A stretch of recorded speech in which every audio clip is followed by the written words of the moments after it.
Adobe Firefly is the all-in-one creative studio with AI-powered image and video editing for today's creative process. Built for creators of every kind, Firefly helps you generate, edit, and experiment fast. Because the asks aren't getting smaller, the budgets aren't getting bigger, and the timelines, oh yeah, still tight. With all the best creative AI models in one place, Firefly brings your ideas to life. Unlock a better way to make with Adobe Firefly. This is an iHeart podcast. Guaranteed human. It's an Olympics you'll never forget. Prime time in Milan. The moments. Chloe Kim with the gold medal flex. The stars. Ilya Malinin. Out of this world. The spectacle from beautiful northern Italy with very special guests every night of the Olympics. Experience the world's biggest show. Prime time in Milan. Tonight, 8/7 Central on NBC and Peacock.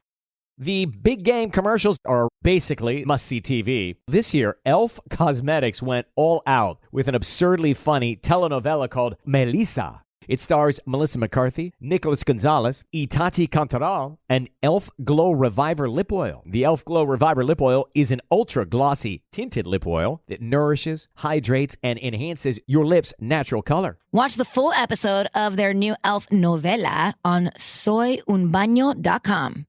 Ever wonder why so many people regain weight after stopping a GLP-1? Up to 40% of the weight lost can come from lean muscle. This weakens the body, slows metabolism, and makes it easier to put the pounds back on, creating a cycle of dependency. Prolon's 5-day fasting-mimicking diet offers a drug-free way to maintain results and support long-term metabolic health. In just 5 days, it activates fasting pathways to burn fat, protect muscle, and rejuvenate cells, all while letting you enjoy real food. Get 15% off plus a $40 bonus gift when you subscribe at prolonlife.com/iHeart. That's prolonlife.com/iHeart. Over the last couple years, didn't we learn that the folding chair was invented by Black people because of what happened in Alabama? The Montgomery Brawl. This Black History Month, the podcast Selective Ignorance with Mandy B unpacks Black history and culture with comedy, clarity, and conversations that shake the status quo. The Crown Act in New York was signed in July of 2019, and that is a bill that was passed to prohibit discrimination based on hairstyles associated with race. To hear this and more, listen to Selective Ignorance with Mandy B from the Black Effect Podcast Network on the iHeartRadio app, Apple Podcasts, or wherever you get your podcasts. 1969. Malcolm and Martin are gone. America is in crisis. And at Morehouse College, the students make their move. These students, including a young Samuel L. Jackson, locked up the members of the Board of Trustees, including Martin Luther King Sr. It's the true story of protest and rebellion in Black American history that you'll never forget. I'm Hans Charles. I'm Menelik Lumumba. Listen to The A Building on the iHeartRadio app, Apple Podcasts, or wherever you get your podcasts. Support for The Middle comes from the Tawani Foundation, making a sustained and measurable difference for organizations that focus on enriching knowledge, improving health and wellness, and promoting scientific understanding. More information on how you can support The Middle at listentothemiddle.com.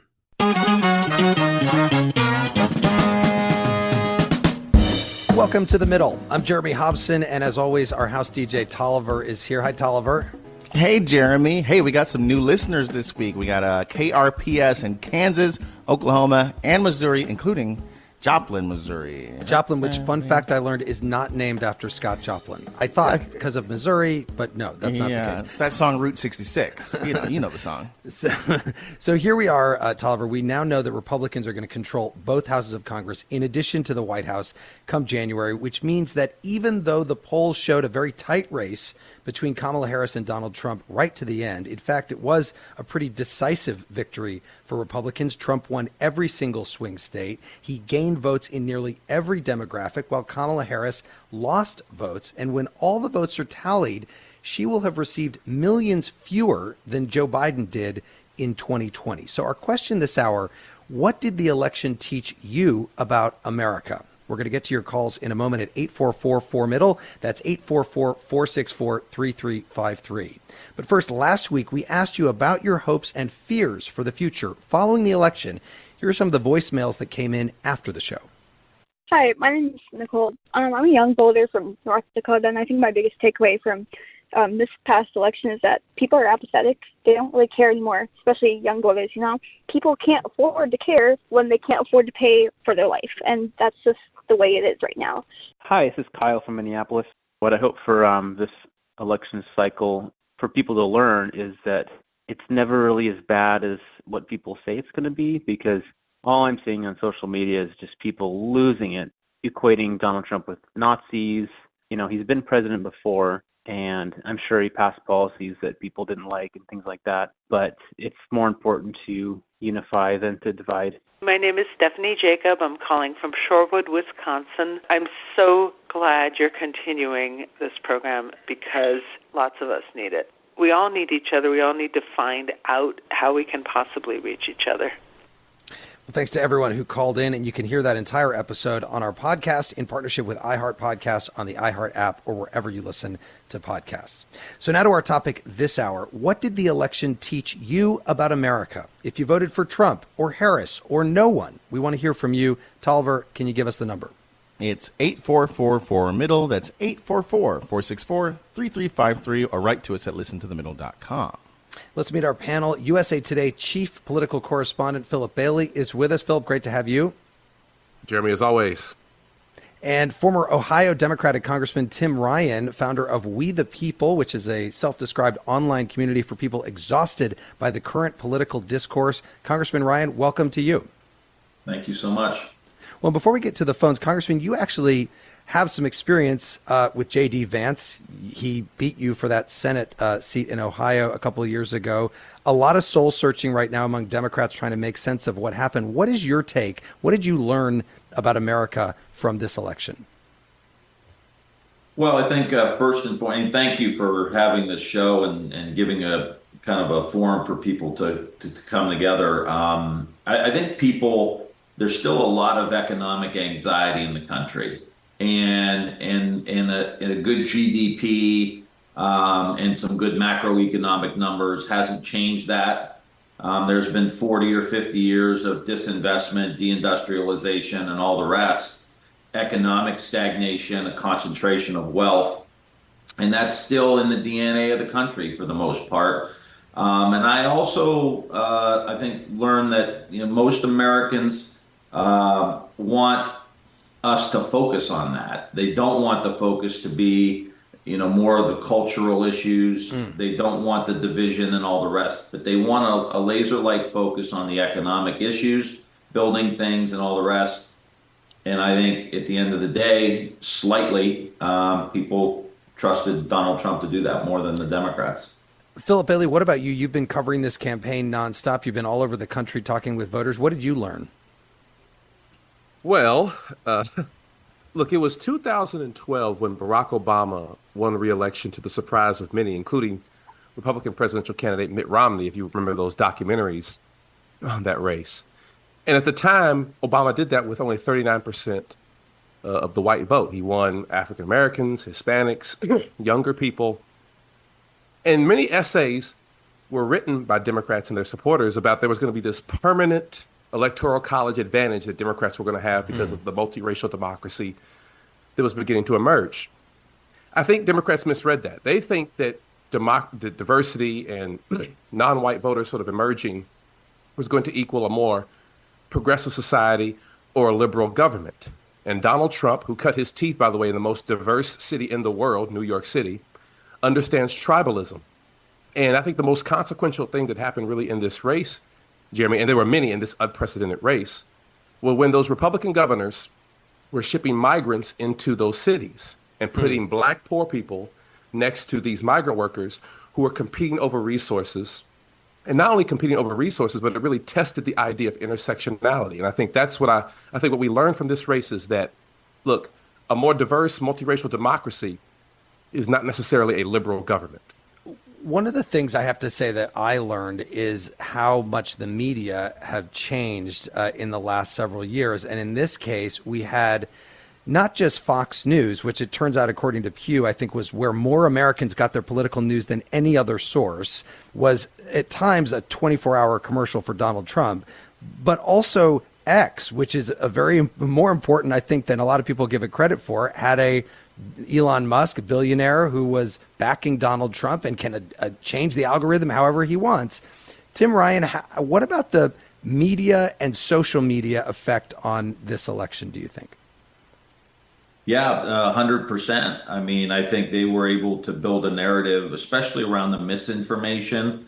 There were a lot of things that ended up not being very true that spread like wildfire. I kept, thinking again and again of Churchill's great quote that a lie is halfway around the world while the truth is still home putting on its pants. and that those lies, that disinformation really made its way. And the cats and the dogs was like the extreme version of that. But there were so many other things that weren't true and that came out through social media. And people are just getting snippets of things, and people are still in their lane. And these quote unquote low information voters may hear a snippet here or there, but they don't get the whole story. I think it became, border strength, who's for the economy and who's for the working class. Even through all of that, Trump was seen again as the guy who was able to do it. And I think to some extent the Musk stuff, the reinventing government stuff, which I thought was, I really wanted the Democrats to do it. And if we look back, remember Bill Clinton had a reinventing government piece. So putting Musk in charge of a big business guy who's wealthy guy trying to fix government. And that's the other thing I would just add quickly is that government's broken. We know it. Like, it's broken on so many different levels, and Trump captured that animosity, anxiety around it, knowledge of it, as opposed, I think the Democrats stayed in the same lane of, defending government in a lot of ways, not doing anything different than Biden, not changing anything, and that all permeated through social media in a very, very big way. You see, Jeremy, if everybody followed the middle, it would have been a lot more balanced on every we are the platform. missing link here. Let's get to the phones, and Mike, who's in Cincinnati, Ohio. Mike, welcome to the middle. What did you learn about the country from the election? Well, I'm actually a lifelong Democrat who flipped to vote for Trump in 2016. And it's just, so I understand both sides, and I still listen to NPR every morning. And so I understand what Democrats are getting in terms of news. And it still shocks me that the liberal news media still doesn't seem to understand the Trump voter. Like they don't understand. Like a lot of people are like me. They're former Democrat. I'm from Massachusetts. What did you do this time, Mike? Did you vote for Trump again this time in 2024? Oh yeah. I voted for him in 2020. And one of the reasons people. So here I am. I see both sides. One of the reasons people are so angry on the right at the government, and they think there's a real problem with government, is, for example, we were all censored on social media in 2020. I was tweeting information about Hunter Biden's laptop, and I had 2 Twitter accounts shut down with no explanation. I posted information on LinkedIn. I had my LinkedIn account shut down until I did swear and promise I wouldn't say anything about the laptop or. I had a YouTube channel I just did for recreation. I started it during COVID lockdown. That was shadow banned when I made certain comments. So people are angry about things like that. Yeah. And the other point I want to make is having voted I voted for Obama, and people don't understand this, but many of one of Obama's big promises was he said he would keep special interests, lobbyists, and Washington, D.C. insiders out of his administration. Yeah. Then he just completely broke that promise. So what is Trump doing? As someone who voted for Obama for that reason, I thought, he gets it, and then he didn't get it, right? That's an interesting point, Mike. Thank you for that. Phillip Bailey, just briefly, your thoughts, on the first part, which is that he believes the media is out of touch with the Trump voter and didn't see it, which would explain, I guess, maybe why a lot of people were surprised by what happened.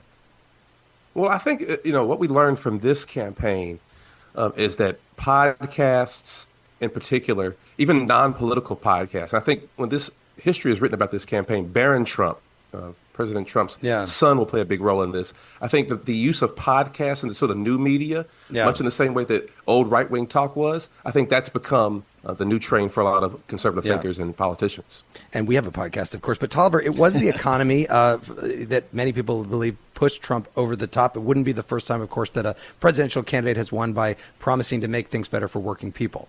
Yeah, here's what Bill Clinton had to say to supporters after his victory in 1992. I remind you again tonight, my fellow Americans, that this victory was more than a victory of party. It was a victory for the people who work hard and play by the rules. A victory for the people who feel left out and left behind but want to do better. A victory for the people who are ready to compete and win in the global economy, but who need a government that offers a hand up, not a handout. That is what we offer, and that is what tomorrow we will begin to work to provide to all of you. Wow, interesting to hear that now. Yeah, seriously. Vintage. More of your calls coming up on The Middle. It's an Olympics you'll never forget. Prime time in Milan. The moments. Chloe Kim with the gold medal flex. The stars. Ilya Malinin. Out of this world. The spectacle from beautiful northern Italy with very special guests every night of the Olympics. Experience the world's biggest show. Prime time in Milan, tonight 8/7 Central on NBC and Peacock. Welcome to the A Building. I'm Hans Charles. I'm Menelik Lumumba. It's 1969. Malcolm X and Martin Luther King Jr. had both been assassinated, and Black America was at a breaking point. Rioting and protests broke out on an unprecedented scale. In Atlanta, Georgia, at Martin's alma mater, Morehouse College, the students had their own protest. It featured two prominent figures in Black history, Martin Luther King Sr. and a young student, Samuel L. Jackson. To be in what we really thought was a revolution. I mean, people were dying. 1968, the murder of Dr. King, which traumatized everyone. The FBI had a role in the murder of a Black Panther leader in Chicago. This story is about protest. It echoes in today's world far more than it should, and it will blow your mind. Listen to the A Building on the iHeartRadio app, Apple Podcasts, or wherever you get your podcasts. This is Ryder Strong, and I have a new podcast called The Red Weather. It was many and many a year ago in a kingdom by the sea. In 1995, my neighbor, Anna Trainer, disappeared from a commune. It was hard to wrap your head around. It was nature and trees and praying and drugs. So no, I am not your guru. And back then, I lied to my parents, I lied to police, I lied to everybody. There were years, Ryder, where I could not say your name. I've decided to go back to my hometown in Northern California, interview my friends, family, talk to police, journalists, whomever I can, to try to find out what actually happened. Isn't it a little bit weird that they obsess over hippies in the woods and not the obvious boyfriend? They have had this case for 30 years. I'll teach you sons of to come around here and my wife. Boom, boom. This is The Red Weather. Listen to The Red Weather on the iHeartRadio app, Apple Podcasts, or wherever you get your podcasts. 14 years in prison for killing a young woman. A 15-year sentence for a crash that caused 3 deaths. 12 and a half years for killing a child and critically injuring her mother. All true stories, all caused by marijuana-impaired drivers. No matter what you tell yourself, if you feel different, you drive different. So, if you're high, just don't drive. Brought to you by NHTSA and the Ad Council. Segregation in the day, integration at night. When segregation was the law, one mysterious Black club owner had his own rules. We didn't worry about what went on outside. It was like stepping in another world. Inside Charlie's Place, Black and white people danced together. But not everyone was happy about it. You saw the KKK? Yeah, they was dressed up in their uniform. The KKK set out to raid Charlie, take him away from here. Charlie was an example of power. They had to crush him. From Atlas Obscura, Rococo Punch, and Visit Myrtle Beach comes Charlie's Place. A story that was nearly lost to time. Until now. Listen to Charlie's Place on the iHeartRadio app, Apple Podcasts, or wherever you get your podcasts.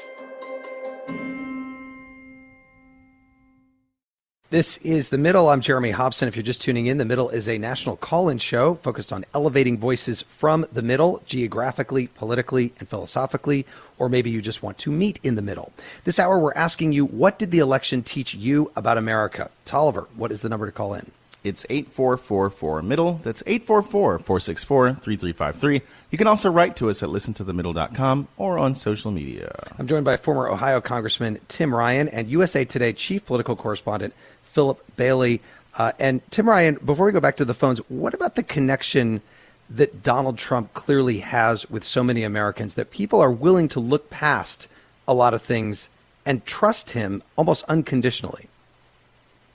Yeah, it's really an incredible spell he has cast on a lot of people, millions and millions of Americans. I think there were a lot of people that weren't enamored with him personally and some of his behavior and rhetoric and all that, but just think he would be better policy-wise maybe for the country, and they were willing to look past it. I think two things. I think one, they want the system broken. Like it is broken, but they want to flip the tables. They want to do things differently. They want to, fix the government. They want to put tariffs on. They want to, do all these reforms. And that's the general sentiment, I think, across the population. He was the candidate that really tapped into it. That's one. And then two, I think it's really easy to fall into the trap of like, Trump's a liar, he lies, and he, by all standards, he's like an Olympic gold medalist of lying. But then when you look at the Democrats, you'd say, well, they were saying they're not for open borders, but yet what I watch on TV is open borders. Well, Biden's fine. He's just had a bad night. When we all watched what happened to him, these were not Trump's anti-democratic. He's not for democracy. Well, it was the Democrats who shut down the primary, didn't allow anyone to run. There were no debates in the Democratic primary, really protected Biden, got rid of New Hampshire as the first state. So you could see if you're just an objective observer here, yeah, he lies, but boy, the Democrats aren't really being straightforward either. And I think that's kind of why they give him a pass, because then it defaults to, well, they all lie. So he's the best liar of them all, and he's on their side, and they go with him. Let's go to the phones. Joseph is in St. Louis. Joseph, welcome to The Middle. Go ahead. What did you learn about the election, about the country from the election? Good evening. First, let me just say I really appreciate this show and its format. I mean, I was really alarmed a few years ago when all the comment sections and newspapers and even my local PBS news roundtable for the St. Louis region stopped their call-in segment, because it seemed like all of our ruling elites, they didn't like what they were hearing bubbling up from the bottom, and were sticking their fingers in their ears. Kind of to Mike's point, the previous caller, about online censorship. I'm also a double Obama, triple Trump voter. But the two things I learned were just how desperately out of touch our ruling class is. I mean, we had all the commanding heights of power speaking with one voice, media, academia, military, both wings of the establishment parties. They were hyperventilating about fascism and booing their eyes out about misinformation, and the people just weren't buying it. And then the second thing I learned is that a counter-elite is forming, a little splinter faction of people, the Musks of the world and, a bunch of these other very successful, what would normally be ruling class people, a lot of whom probably don't like Trump a lot, probably don't agree with him on everything, but agree that the current direction, the ruling political, cultural hegemony of the country is on the wrong track. Joseph, thank you very much for that. Phillip Bailey, what about that? The elites and sort of people that don't want the elites, quote unquote, telling them what to do. Well, this is the funniest part about Donald Trump's rise, right? I mean, no one is more elite than Donald Trump. I mean, like, Elon Musk is the richest man in the world. Right. So I hate to tell folks, but like, there's not a whole lot of commonality that Donald Trump and Elon Musk have with your callers or most average Americans. I doubt that Donald Trump or Elon knows what the cost of an egg or what the cost of milk is right now. But again, the Democratic Party is the party of government, right? Delivering services and bigger government. So when people have a problem with government and the Democrats aren't able to to make that government better, who gets blamed for that? It's often the Democrats. And I think the congressman is right in this regard. That I've talked to different Democratic bundlers and donors and activists who said, look, we haven't had an honest primary in the Democratic Party since 2008. I mean, you could talk and about that was a brutal one, too, between Clinton and Obama. And I think there's a lot of both cultural, political, and intellectual protectionism going on the Democratic side. And that they have sort of delayed for years and years, and they haven't had to want to have some of these very difficult conversations, not just about the cultural issues, because guess what? Race and gender, racism and sexism are not going away in this country. There is a considerable amount of people in this country who are racist, who are sexist, who voted for Donald Trump. It wasn't all of his supporters and voters, but it was enough. And that backlash since Barack Obama was president hasn't gone anywhere, and I think it has short-circuited for a lot of white voters how they think about our politics these days. Let's go to Lynette in Lafayette, Louisiana. Lynette, what did you learn about the country from the election? Hi there. I learned that people are willing to vote against their own best interests in order to just not have a female in charge. Why do you think that? Why do you think that that's the reason that people didn't vote for Kamala Harris? I know that because that just male and female people that I've known for 25, 30 years who have always supported Democrats or who were independents and willing to vote for Joe Biden. But as soon as Harris became the nominee, then suddenly, we don't like the way, she was doing her job in office. And I asked people, what exactly do you think she was in charge of as vice president? And no one could tell me. I have a political science background. I've worked in government, so I know a lot more than the average person, but I couldn't get straight answers as to why they didn't like it. And it was obvious by comments not just from people on social media and people on television, but conversations that were so sexist. And these same people who would be willing to would never support Trump any other way. Lynette, thank you. Let me take that to the Congressman. Congressman Ryan, what do you think about that? Do you agree that the gender of Kamala Harris was an issue for a lot of voters in this country? I don't think it was a lot. I'm sure there are some. It's so random how many people make a decision on who they vote for, and you ask them and they give you something that you never thought of. So I'm sure there are some out there who weren't going to vote for a woman. But I think the reality of it is this is a change election where 65% of the people in the country wanted a change. They think the country's on the wrong track.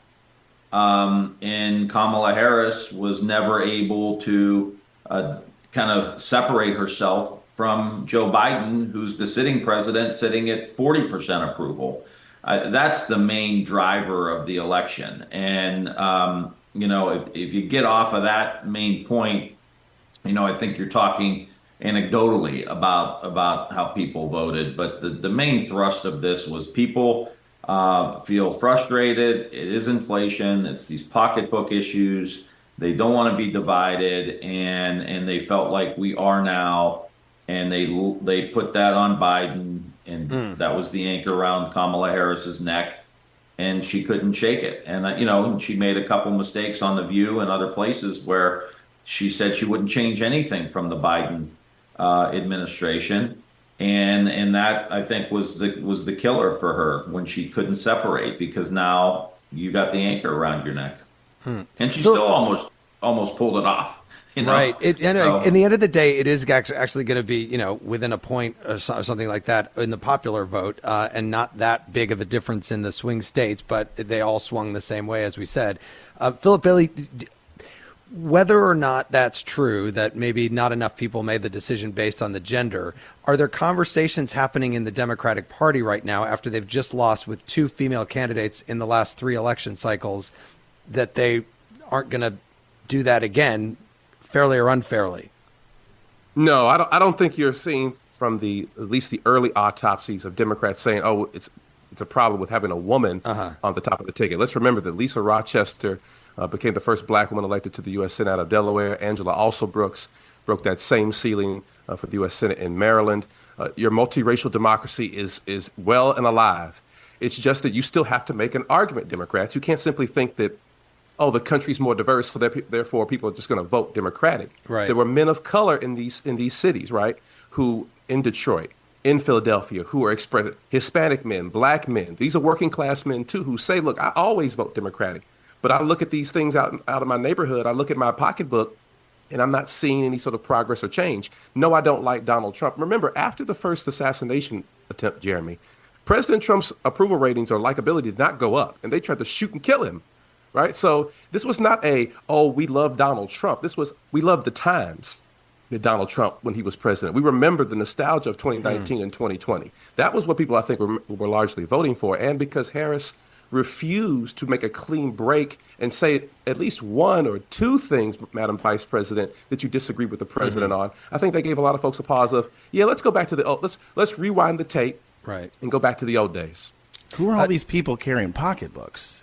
Purses, pocket. Oh, let's update it. Cash App. There we go. Cash App. There you go. Cash Apps. We got some comments online. Brian in Mishawaka, Indiana says, the election taught me that too many Americans prioritize the price of eggs over their civic responsibility to protect democracy and finding solutions to existential problems like industrial pollution. Ziff in Houston, Texas says, what I've learned about America since the election is that the power of the vote can be used as a protest. I feel like a lot of people aren't talking about how much impact the uncommitted movement had. Which I believe Interesting. Yeah. You can reach out to us at listentothemiddle.com or again at 844-4MIDDLE. That's 844-464-3353. And let's go to Cynthia, who's in Chicago. Cynthia, what did you learn about the country from the election? I learned that people do not have a capacity to understand or be discerning about their sources of information. Donald Trump repeatedly says things like, they say this or they say that. Who is they? And when people are getting their information from the manosphere or from Facebook or from just social media, and I have friends and loved ones who do this, whether it reinforces their original biases or not, they forward things without even bothering to check where did it come from. And I think that has played a role. I understand that the Democratic Party may have leaned or some of the left-wing kind of things. I don't think XY transgender people should be competing against XX females on any level. And I think there's some common sense things that on the left, the people in the middle of the Democratic Party don't agree with, but that left-leaning stuff, they say this, they say, they're gonna, and when people don't have time because we're working so hard to really do any kind of investigation about what is it that they say, we just forward it. Right. Cynthia, thank you.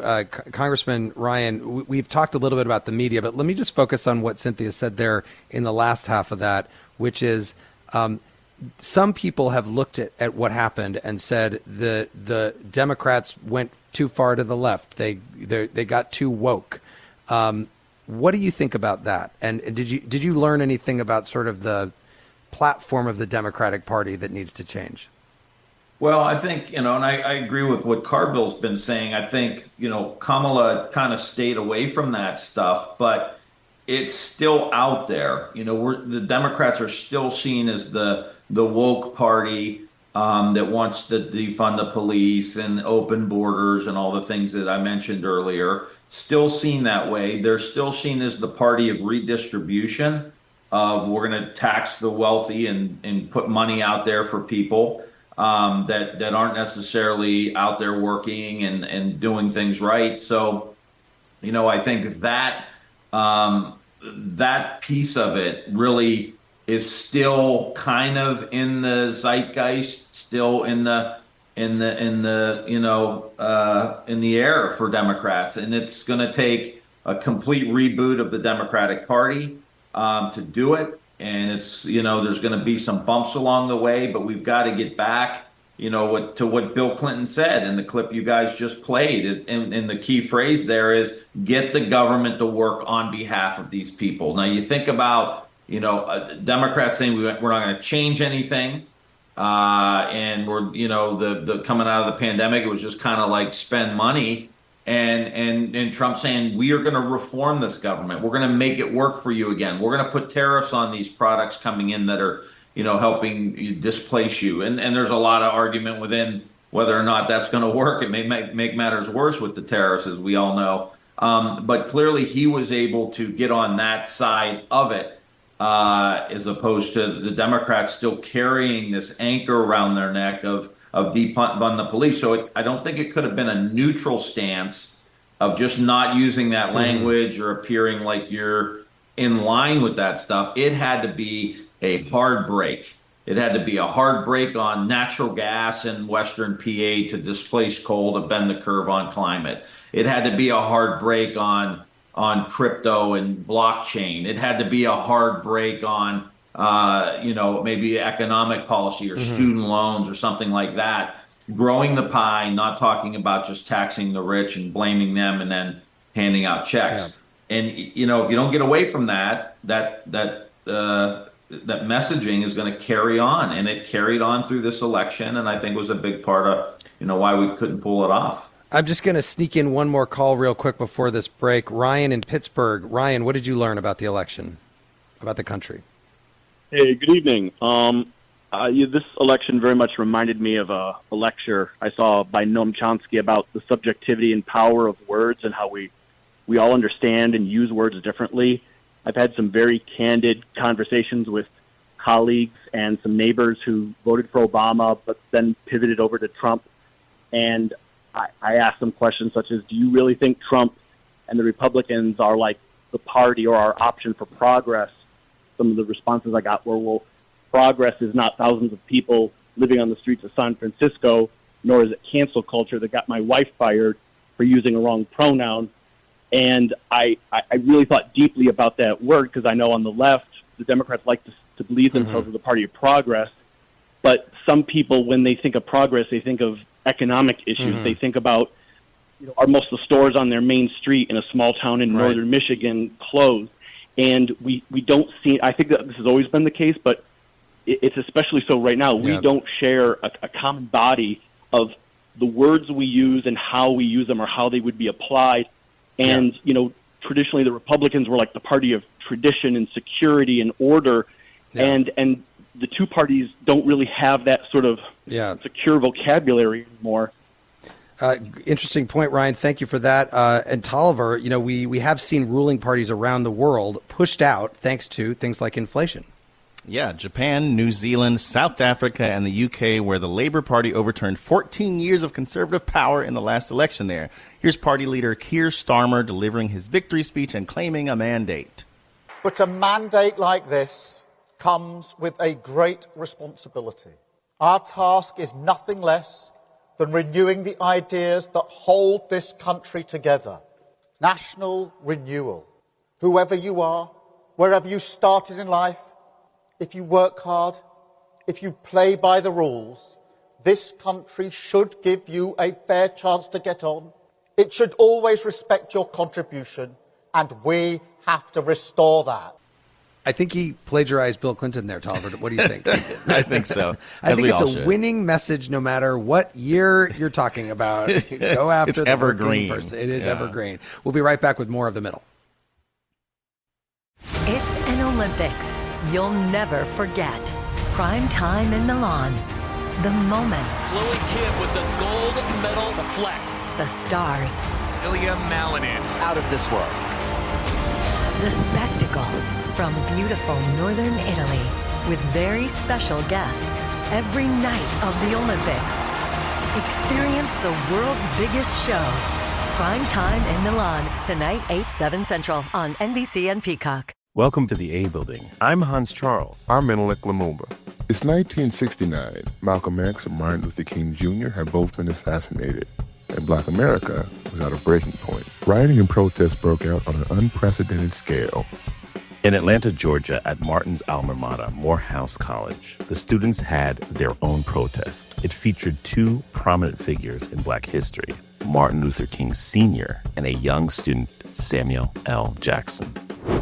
To be in what we really thought was a revolution. I mean, people were dying. 1968, the murder of Dr. King, which traumatized everyone. The FBI had a role in the murder of a Black Panther leader in Chicago. This story is about protest. It echoes in today's world far more than it should, and it will blow your mind. Listen to The A Building on the iHeartRadio app, Apple Podcasts, or wherever you get your podcasts. This is Ryder Strong, and I have a new podcast called The Red Weather. It was many and many a year ago in a kingdom by the sea. In 1995, my neighbor, Anna Trainer, disappeared from a commune. It was hard to wrap your head around. It was nature and trees and praying and drugs. So no, I am not your guru. And back then, I lied to my parents, I lied to police, I lied to everybody. There were years, Ryder, where I could not say your name. I've decided to go back to my hometown in Northern California, interview my friends, family, talk to police, journalists, whomever I can, to try to find out what actually happened. Isn't it a little bit weird that they obsess over hippies in the woods and not the obvious boyfriend? They have had this case for 30 years. I'll teach you sons of to come around here and my wife. Boom, boom. This is The Red Weather. Listen to The Red Weather on the iHeartRadio app, Apple Podcasts, or wherever you get your podcasts. 14 years in prison for killing a young woman. A 15-year sentence for a crash that caused 3 deaths. 12 and a half years for killing a child and critically injuring her mother. All true stories, all caused by marijuana-impaired drivers. No matter what you tell yourself, if you feel different, you drive different. So, if you're high, just don't drive. Brought to you by NHTSA and the Ad Council. Segregation in the day, integration at night. When segregation was the law, one mysterious Black club owner had his own rules. We didn't worry about what went on outside. It was like stepping in another world. Inside Charlie's place, Black and white people danced together. But not everyone was happy about it. You saw the KKK? Yeah, they was dressed up in their uniform. The KKK set out to raid Charlie, take him away from here. Charlie was an example of power. They had to crush him. From Atlas Obscura, Rococo Punch, and Visit Myrtle Beach comes Charlie's Place. A story that was nearly lost to time. Until now. Listen to Charlie's Place on the iHeartRadio app, Apple Podcasts, or wherever you get your podcasts. This is The Middle. I'm Jeremy Hobson. This hour, we're asking you, what did the election teach you about America? You can call us at 844-4MIDDLE, or you can reach out to us at listentothemiddle.com. I'm joined by USA Today Chief Political Correspondent Phillip Bailey and former Ohio Congressman Tim Ryan. And before we go back to the phones, Phillip Bailey, what do you think Republicans learned from this election? How might Trump govern differently than before? Well, I think, what will be interesting to see here is what has Donald Trump learned? And I think from these early appointments, RFK as HHS Secretary or Matt Gaetz as AG, I think he's testing the ground for how much control do I really have over the Republican Party, right? There's the shadow of Washington that I think could come into play here, or the shadows of Congress may curtail him a little bit. Thune has said that he's going to give Trump a large or a wide berth here on these appointments. The Gaetz appointment to AG, I think, will be the biggest test. Do Republican senators have the stomach for Matt Gaetz? Does the country have the stomach for someone who is so controversial? I mean, there is still, even though the ethics investigation wasn't released, I guarantee you we may be seeing pieces of that investigation leak out in the next couple of days and weeks here. So I think for Republicans, Jeremy, the test will be, how far can we go with this? Did the people really give us a mandate to fix their economic situation, or did they give us a mandate to change fundamentally how the federal government behaves? That's going to be a Republican argument. I'm very interested to see, though, how Democrats respond. There are some Democrats, I think, who will try to fight and be a part of the resistance. But there may be some Democrats, Jeremy, I'm hearing this already, who say, you know what? This is what the American people wanted. Well, Let's we see saw how it this goes. with Governor Jared Polis came out and sort of with a kind of a supportive quote about Robert F. Kennedy Jr. We'll see if that lasts as we get further into that. Let me go to John, who's in Englewood, Florida. John, welcome to The Middle. Go ahead. What did you learn about the country from the election? Thank you. Well, I didn't really learn a lot because I'm 69 and I'm retired Navy. I did 20 years running engine rooms, but I haven't heard anybody really share my opinion that president is not a job I would want at all. And the way I look at it is I was voting for a president, not a saint. So you voted for Trump? You know, we've all got our crosses to bear, you know. But who would be the best job as president? And you voted for Donald Trump? Yes, I did. Yeah. And what was the main reason for you, John? The main reason, well, there was really no substance with Kamala Harris. It was just character assassination the whole time. You know, there wasn't any real meat in her platform. You know, John, the economy, the border. Yeah, John, thank you very much for that. Congressman Ryan, what about that? You sort of touched on that, and she wasn't able to articulate a major difference with President Biden in that interview on The View. But also, do you think that maybe Democrats would learn here that Kamala Harris was just too careful, wasn't really opening up about what she really wanted for the country? Yeah, I think so. I mean, I think that the lane to probably beat Trump was on some ideas, and we heard a little bit about housing, an opportunity society, which I don't think ever got a lot of meat put on the bone. And so there weren't those kind of, you know, again, going back to Bill Clinton, it was about investing in the skilled workers. It was about reforming government. It was about, you know, what he wanted to do with healthcare and education to prepare for the 21st century. There was like this big, broad, program that they had. And I work now with the Progressive Policy Institute that's run by Will Marshall, who was kind of Clinton's idea guy back in the day. And the PPI is still cranking out great ideas, but it was an idea factory. And they were able not to just have policy ideas. And as Jimmy Carter, one of Jimmy Carter's guys used to say, that Democrats are famous for showing up at a gunfight with a 10-point policy plan. But what Clinton was able to do, and I think Obama to a certain extent, was like fit those policies into the context of where we are today. How does that mean America's going to be more competitive? How does it mean America is going to be stronger? How is there going to be a ladder for people to climb up out of poverty and into the middle class, or out of the working poor and into the middle class? But and everyone's part of this. And it was the wall had fell, and that was the context. Now it's a different context that I think Trump kind of grabbed onto, like the world's changing. We don't need defense all over the world. China's cheating. We got to put tariffs on there. Government's broken and bloated. We need to make sure we reform it. So he was able on the idea front, I think, and who knows how it comes out. I mean, because he did make a lot of promises that he probably made a lot of promises. I mean, he's a con man of biblical proportions. So we'll see what happens. And just quickly on a note of his new administration, all these appointees, it's interesting. Politico had a nice article today about how he's hiring people who have conflicting views. You know, Rubio's more of a hawk and Tulsi Gabbard's more of a dove, and they're in the two big national security positions. That's going to happen throughout his administration, which is exactly how he ran his businesses.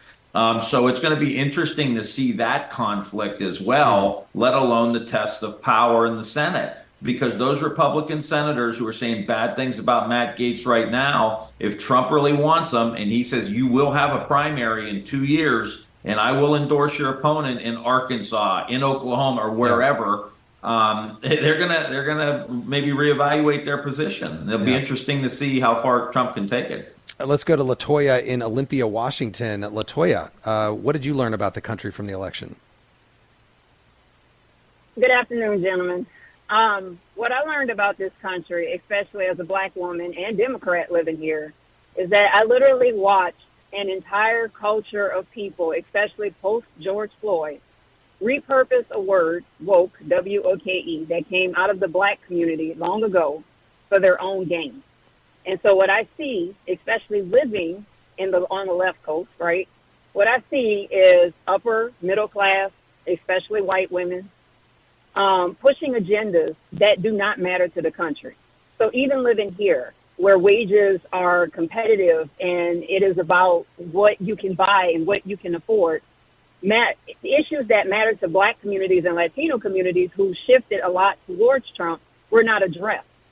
So LGBTQIA issues, while valued, was pushed too hard on a country that did not understand or want to understand it because of the current economic crisis for working class families. And so we see a liberal agenda that went too far left. It neglected the communities that it said it stood for. And instead, we have so-called progressive people shoving an ideology or ideologies down everyone's throat and forgetting the art of having a conversation because the opposition doesn't matter. Latoya, thank you for that. Phillip Bailey, your thoughts on that? So we're hearing a theme here, which is basically like elites not connected to working Americans. Well, yeah, and I think that, look, after the pandemic, there were two groups of people in this country who saw their life expectancy take the biggest hit. It was Hispanic men and it was black men. You didn't hear any mainstream Democrat talk about that over the past 4 years. The Harris campaign made a gamble. They thought that this election was going to hinge on what they were calling the shy Harris voter, this moderate, maybe even Republican, white conservative woman whose husband was a Trump voter, and that they were going to go into that voting booth and vote for her and defy their husbands in some sort of way. What they didn't anticipate was that this election was going to have a lot of so-called shy Trump voters, working class men of color in these urban areas who are not fans of Donald Trump and his personality, will tell you to your face, I don't like how Donald Trump talks about race. Don't like how he talks about me or my communities or whatever else.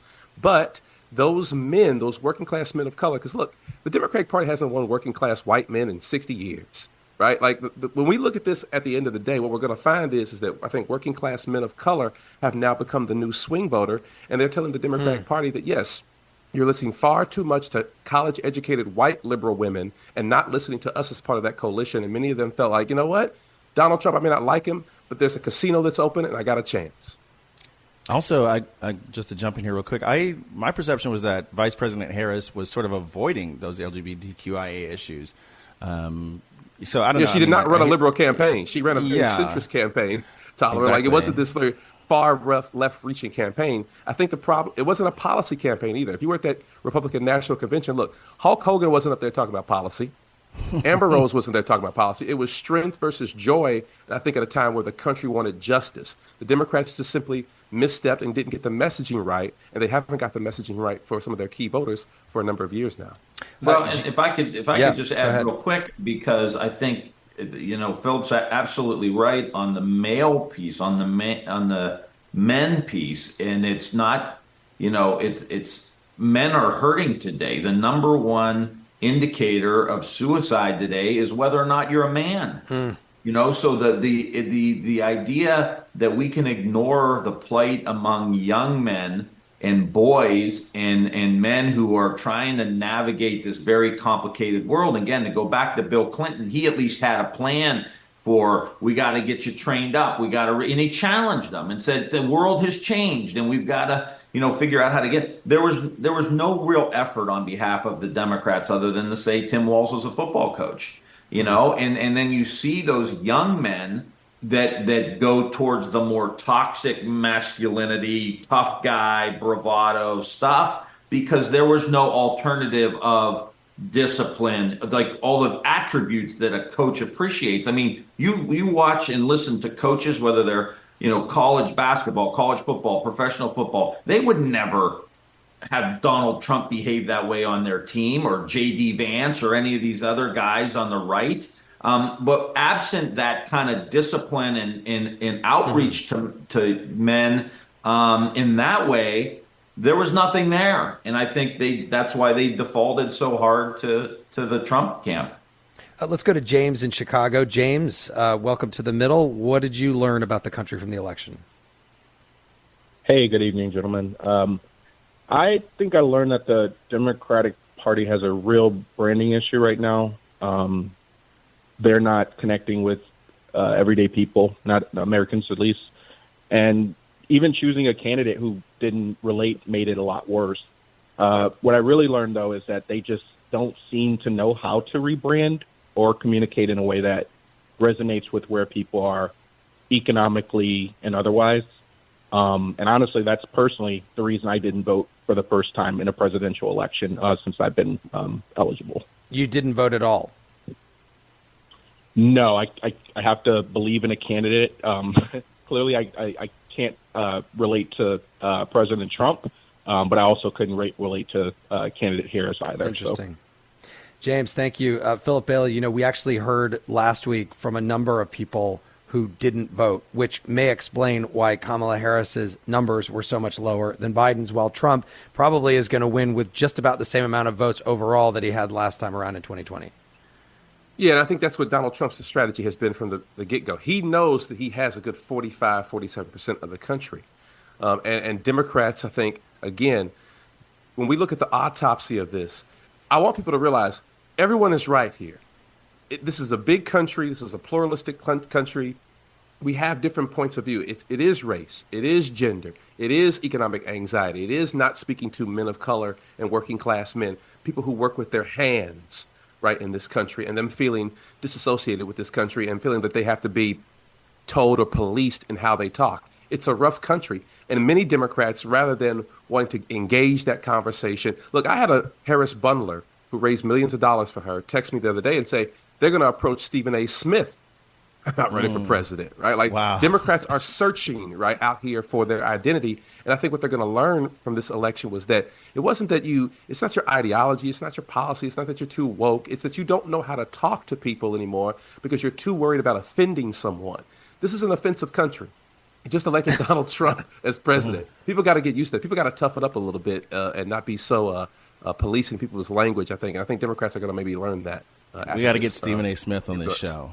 Post haste. I don't know if you guys have seen and I don't even know if it was real or an AI generated thing, but there was a clip of President Kennedy that made its way around the internet a few months back, talking about kids being overweight, and he was kind of kicking off his physical fitness agenda. And he was like, you can't have chubby boys, or I can't remember how he said it, but it was like just thinking about somebody saying that today and being so guarded, like Phillip was just saying, it was like, there are expectations that we have of our children. There are ways we want to shape them and develop them because they're going into a very competitive economic market. We are spending a ton of money on healthcare because of diabetes and pre-diabetes and a terrible food system and right. All of that ag and food stuff that we're talking that we've talked a little bit about during the campaign with Robert Kennedy and all that. That stuff is real, and we don't want our kids to be sick. We do want them to be healthy, and so these issues, we've got to have enough civility and enough internal strength to have tough conversations nationally. And right now it's like we can't do that. So you get one party that's afraid to offend everybody and another party that will just offend the other side to rally the people who, don't like the people who are offended all the time. I know I'm going to regret this. I know I'm going to regret this, but I'm going to go to one more caller and sneak it in. Martin in Houston. Martin, just briefly, go ahead. What did you learn about the country from the election? Hey, guys. Good evening. Thanks for having me on the show. This is my first time calling in.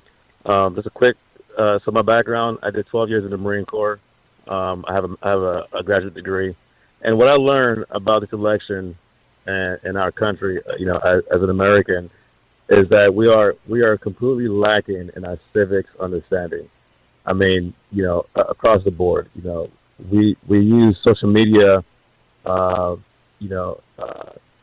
much in terms of, getting our news and how our Constitution works versus actually knowing, how it works, and not understanding how how elections doesn't just affect today, but it affects, generations, So, now that the new coming president and Senate and Congress are going to be put in place, laws are going to get changed.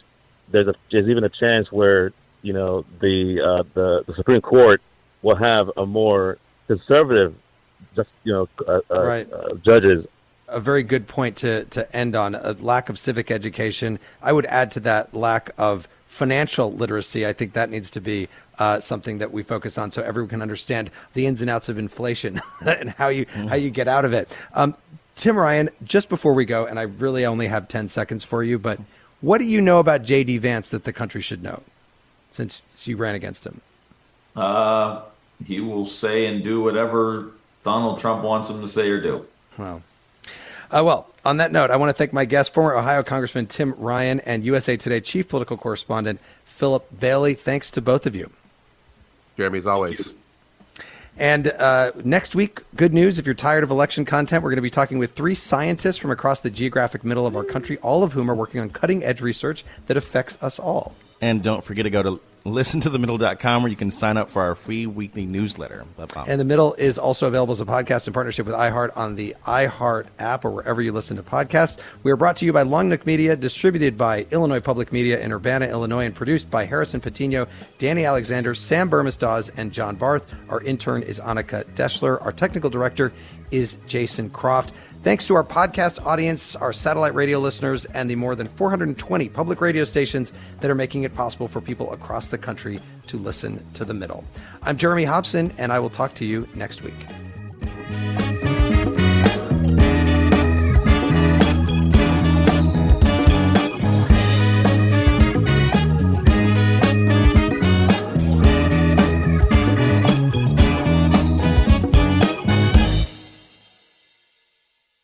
Over the last couple years, didn't we learn that the folding chair was invented by Black people because of what happened in Alabama? The Montgomery Brawl. This Black History Month, the podcast Selective Ignorance with Mandy B unpacks Black history and culture with comedy, clarity, and conversations that shake the status quo. The Crown Act in New York was signed in July of 2019, and that is a bill that was passed to prohibit discrimination based on hairstyles associated with race. To hear this and more, listen to Selective Ignorance with Mandy B from the Black Effect Podcast Network on the iHeartRadio app, Apple Podcasts, or wherever you get your podcasts. 1969. Malcolm and Martin are gone. America is in crisis. And at Morehouse College, the students make their move. These students, including a young Samuel L. Jackson, locked up the members of the Board of Trustees, including Martin Luther King Sr. It's the true story of protest and rebellion in Black American history that you'll never forget. I'm Hans Charles. I'm Menelik Lumumba. Listen to The A Building on the iHeartRadio app, Apple Podcasts, or wherever you get your podcasts. I actually drop better when I'm high. It heightens my senses, calms me down. If anything, I'm more careful. Honestly, it just helps me focus. That's probably what the driver who killed a 4-year-old told himself. And now he's in prison. You see, no matter what you tell yourself, if you feel different, you drive different. So if you're high, just don't drive. Brought to you by NHTSA and the Ad Council. This is Ryder Strong, and I have a new podcast called The Red Weather. In 1995, my neighbor, Anna Trainer, disappeared from a commune. It was nature and trees and praying and drugs. So no, I am not your guru. And back then, I lied to everybody. They have had this case for 30 years. I'm going back to my hometown to uncover the truth. Listen to The Red Weather on the iHeartRadio app, Apple Podcasts, or wherever you get your podcasts. When segregation was a law, one mysterious Black club owner, Charlie Fitzgerald, had his own rules. Segregation in the day, integration at night. It was like stepping on another world. Was he a businessman, a criminal, a hero? Charlie was an example of power. They had to crush him. Charlie's Place, from Atlas Obscura and Visit Myrtle Beach. Listen to Charlie's Place on the iHeartRadio app, Apple Podcasts, or wherever you get your podcasts. This is an iHeart podcast. Guaranteed Human.